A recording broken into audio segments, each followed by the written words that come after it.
સુરતની આરટીઓમાં એઆઈ આધારિત ટેસ્ટ ટ્રેકનો પ્રારંભ થઈ ચૂક્યો છે। આરટીઓ કચેરીએ બે અલગ અલગ એઆઈ આધારિત ટેસ્ટની શરૂઆત થઈ।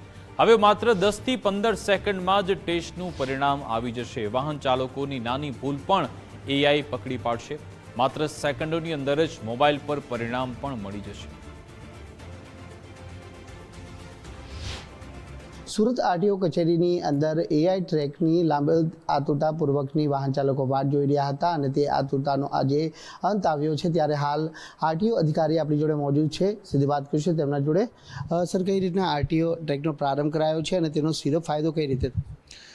આપ જાણો છો તેમ કે સુરતમાં પહેલાં મેન્યુઅલ ટ્રેક હતો ને હવે એઆઈ બેઝ ડ્રીવન ડિસિઝન લેતો એવો ટ્રેક શરૂ થઈ ગયો, જેમાં કેમેરા દ્વારા ઓટોમેટિક પાસ કે ફેલનું ડિસિઝન લેવાશે। જેમાં સૌપ્રથમ અરજદાર જ્યારે કોઈ કચેરીમાં દાખલ થાય છે ત્યારે એ રજિસ્ટ્રેશન કરાવી પોતાના વાહનનો નંબર લખી અને પછી રજિસ્ટ્રેશન કરે છે ત્યારે તેને એક ટોકન આપવામાં આવે છે। એની જોડે આરએફઆઈડી હશે। આરએફઆઈડી ટેગ થકી એને ટેગ કરીને એને તાલીમનો એક વિડીયો ચોક્કસપણે એને જોવાનો રહે છે। તાલીમનો વિડીયો જોયા બાદ જ એ ટેસ્ટ આપવા માટે જઈ શકે। માનો કે કોઈ તાલીમનો વિડીયો જોયા વિના સીધા જ ટ્રેક ઉપર જો કોઈ પહોંચશે તો તરત સિસ્ટમ એને ડિફાઇન કરશે કે આના તાલીમ બાકી છે, જેથી તાલીમનો વિડીયો પૂર્ણ કર્યા બાદ જ એ ટેસ્ટ આપવા જઈ શકશે। આ તાલીમ દરમિયાનમાં અરજદારે શું ધ્યાન રાખવું, કઈ રીતે ટેસ્ટ કન્ડક્ટ થશે એની તમામ વિગતવાર માહિતી આપવામાં આવે છે। એ ઉપરાંત અમારા અધિકારીઓ દ્વારા પણ એમને કોઈ પ્રશ્ન હોય તો તરત સ્થળ ઉપર જેના વિશે સમજૂતી આપવામાં આવે છે। એ સમજૂતી અને અમલીકરણ જો પૂર્ણ રીતે કરવામાં આવે તો અરજદાર ટૂંક સમયમાં જે નિયત સમયમાં દર્શાવેલ ટેસ્ટ પાસ કરી શકે છે।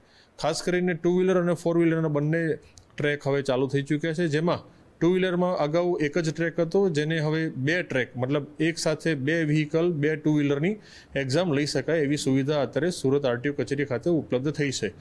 ઉપરાંત આપને જણાવતા આનંદ થશે કે પહેલાં રિઝલ્ટ આવવામાં થોડોક સમય લાગતો હતો, પણ હવે જેવું અરજદાર પોતાનો ટ્રેક અને પોતાની ટેસ્ટ પૂરી કરશે અને ટ્રેક ઉપરથી નીકળશે, ઇમિડિયેટલી વિધિન અ સેકન્ડ્સ એને પાસ કે ફેલનું રિઝલ્ટ તરત જ એના મોબાઈલમાં મેસેજ ઉપર આવી જશે।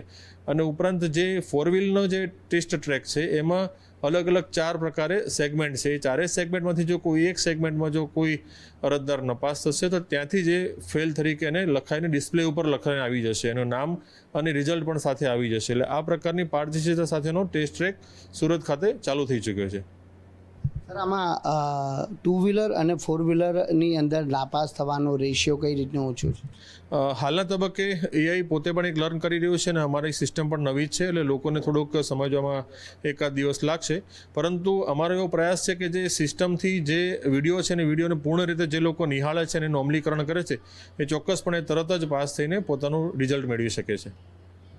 બિલકુલ, આ હતા આરટીઓ અધિકારી, જેમનું કહ્યું કે હાલ 2 જેટલા ટ્રેકની શરૂઆત સુરત આરટીઓ કચેરીમાં થઈ ચૂકી છે અને આ એઆઈ ટ્રેક ના આધારિત જે ટ્રેક ટેસ્ટ લેવામાં આવે છે તેનું પરિણામ પણ માત્ર ગણતરીની સેકન્ડોની અંદર જ મળી રહે છે। એટલે વાહન ચાલકોનો સમયનો પણ ક્યાંય વ્યય થતો નથી અને ટેસ્ટ ટ્રેક ઉપર જે ટેસ્ટ આપ્યા બાદ ગણતરીની સેકન્ડોમાં તેઓના મોબાઈલ ઉપર જે તેનું પરિણામ પણ તેઓને હાંસલ થઈ જાય છે। એટલે એઆઈ ટ્રેકનો જે ઉપયોગ છે તે સુરત આરટીઓ કચેરી ખાતેથી હાલ શરૂ થઈ ચૂક્યો છે।